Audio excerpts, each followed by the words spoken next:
L'actualité de la vie publique, un podcast du site viepublique.fr.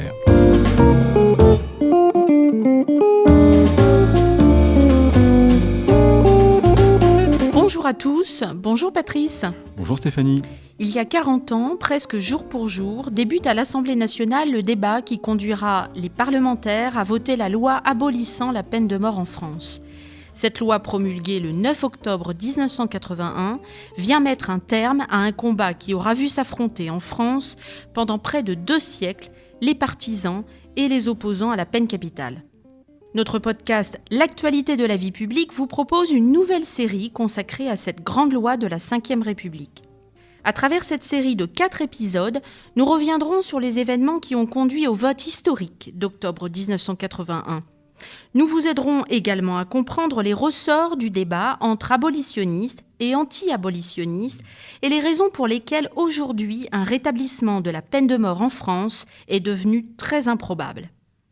Nous nous intéresserons enfin à la situation dans le reste du monde et à la question de l'abolition universelle de la peine capitale.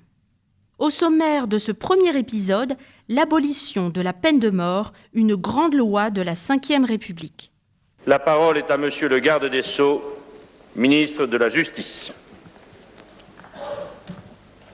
Monsieur le Président, Mesdames, Messieurs les députés, j'ai l'honneur, au nom du gouvernement de la République, de demander à l'Assemblée nationale l'abolition de la peine de mort en France.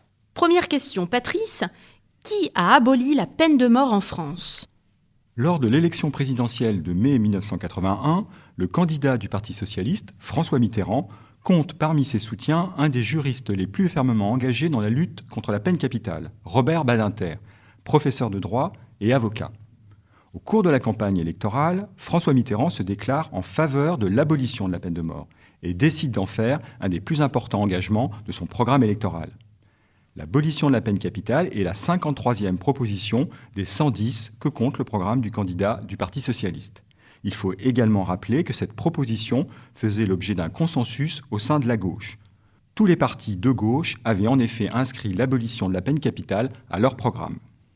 Et cet engagement de campagne sera tenu ?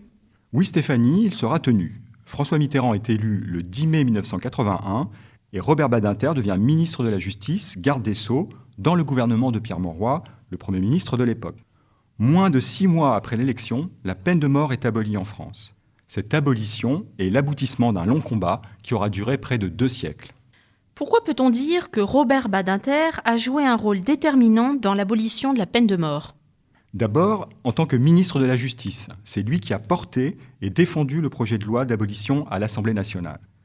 Avant cela, il avait joué un rôle important dans le combat pour l'abolition, en sa qualité d'avocat pénaliste. À quelle date a débuté son engagement ? Son engagement date du début des années 70, comme il le relate dans un ouvrage intitulé « L'exécution », paru en 1973 aux éditions Grasset. Il y fait le récit du procès, puis de l'exécution en 1972 de Roger Bontemps, dont il a pris la défense en tant qu'avocat, inculpé du meurtre d'un gardien de prison et d'une infirmière. Roger Bontemps sera condamné à la peine capitale, bien que dans cette affaire, seule la complicité de meurtre avait été retenue contre lui. Ce procès a longtemps obsédé Robert Badinter, car c'était la première fois qu'il défendait un homme qui encourait la peine de mort. L'avocat abolitionniste avait demandé pour son client la grâce présidentielle. Robert Badinter va ensuite, au cours de la décennie 70, prendre la défense d'autres criminels dans des procès médiatisés, dont certains échapperont, grâce à lui, à l'échafaud, comme Patrick Henry en 1977, coupable du meurtre d'un enfant qui sera condamné à la réclusion criminelle à perpétuité. Patrice, comment s'est déroulée la procédure qui a conduit en 81 au vote de la loi ? La procédure a été conduite avec une exceptionnelle rapidité. Comme on l'a dit, il s'agissait d'un des plus importants engagements de campagne de la majorité de gauche, victorieuse des élections du printemps 81, les élections présidentielles et législatives. Il était nécessaire de rapidement traduire cette promesse électorale en actes. D'autant plus qu'à l'époque, il faut le rappeler, une bonne partie de la classe politique et de l'opinion publique était en faveur du maintien de la peine de mort. En règle générale, on sait aussi que les réformes les plus importantes doivent être mises en œuvre en début de mandat. Peut-on revenir rapidement sur le déroulement des événements qui conduisent au vote de la loi ? Dès sa prise de fonction, le président de la République demande au ministre de la Justice, Robert Badinter, de préparer un projet de loi abolissant la peine de mort. À la fin du mois d'août, ce dernier présente en Conseil des ministres le projet de loi qui sera déposé 3 jours plus tard à l'Assemblée nationale. L'examen du projet de loi défendu par Robert Badinter débute le 17 septembre. Le ministre de la Justice prononce à la tribune de l'Assemblée nationale un discours resté célèbre. Écoutons la voix de Robert Badinter.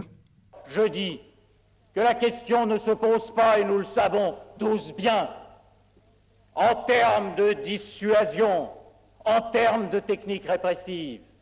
La question de l'abolition, elle se pose en termes politiques et surtout en termes de choix moral. À l'Assemblée nationale, Stéphanie, le débat sera très rapide, puisqu'il ne dure que 2 jours. L'ensemble du texte étant adopté le 18 septembre. Un article additionnel ajouté au texte donc prévoit une réforme du code pénal qui permettra, à la suite de l'application de la loi d'abolition, d'adapter les règles d'exécution des peines. Que contient précisément cette loi ? Il s'agit d'un texte très court qui ne compte que 7 articles. L'article 1er se limite à une simple phrase « La peine de mort est abolie ».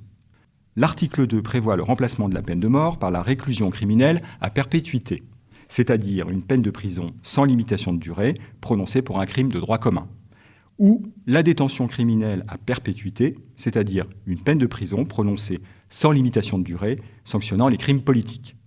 Les articles suivants, 3 à 6, abrogent ou modifient des articles traitant de la peine de mort dans différents codes, comme le code pénal ou le code de justice militaire.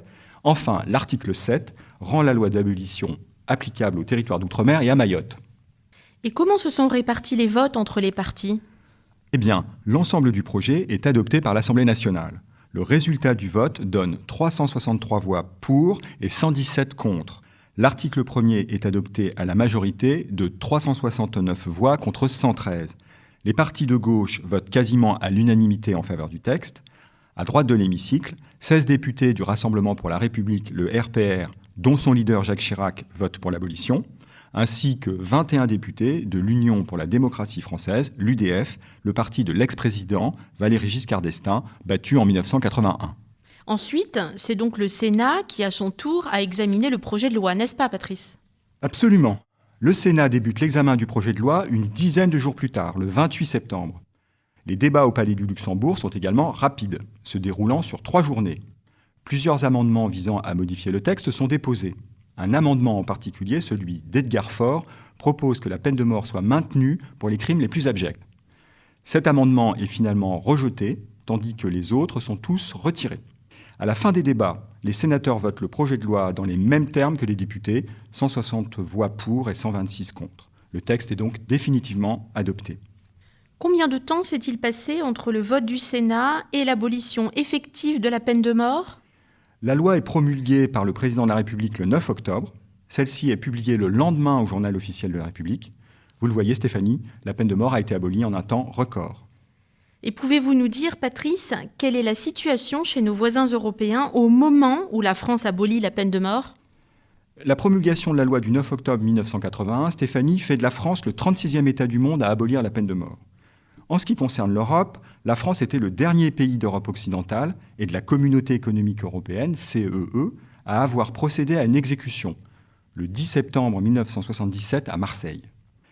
Elle est également un des derniers pays d'Europe occidentale à abolir la peine capitale. En effet, si la Suisse, la Belgique ou le Royaume-Uni ont aboli la peine de mort plus tardivement, ces pays ne l'appliquaient plus depuis des décennies ou l'avaient interdite pour les crimes de droit commun ou les meurtres.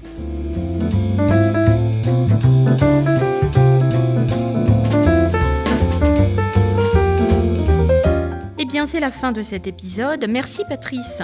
Les arcanes du vote de cette grande loi de la Ve République, dont nous célébrons cette année le 40e anniversaire, n'ont maintenant plus de secret pour nous. Au sommaire du prochain épisode, nous reviendrons sur les origines du combat pour l'abolition de la peine de mort en France, un long combat, on l'a rappelé, qui a duré près de 2 siècles.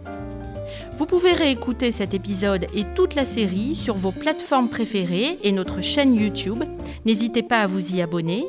Et pour en savoir plus, rendez-vous sur notre site internet viepublique.fr et nos réseaux sociaux. On se retrouve très bientôt. Au revoir Patrice, au revoir à tous.